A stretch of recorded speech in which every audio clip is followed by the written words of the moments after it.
सभी से राम राम जी। और एक बेटी का विवाह गा रहे हैं, आप लोग सुनो।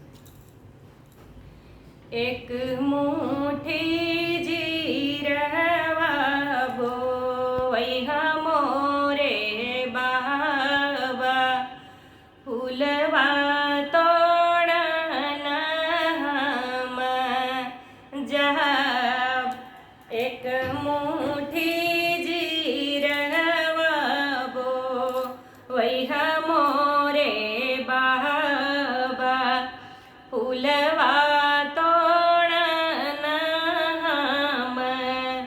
जब सोने के डेलरिया बन वही मोरे बाबा, फूलवा तोड़न हम जब सोने के डेलरिया बन वही मोरे बाबा, फूलवा तोड़न हम जब सोने के डेलरिया बेटी भरयू न पावे, ससुरु नियरवा लिहले ठाड़।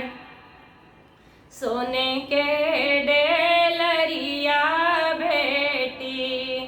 भरयू न पावे, ससुरु नियरवा लिहले ठाड़।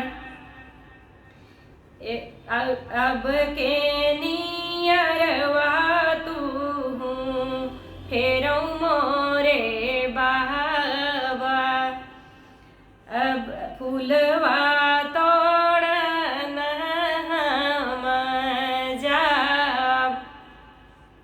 अब के नियरवा तू फेर मोरे बाबा, फूलवा तोड़न हम जब। पाकल पनवाल गाए ये बेटी, दहिया जमाए साड़ीदार। पाकल पनवाल गवती हुए बेटी, दहिया जमवती साड़ीदार। बैसाख दिहे कन्यादानवा, अब नाही भइलु हमार। बैसाख मास बेटी दिहे कन्यादानवा, अब नाही भइलु हमार।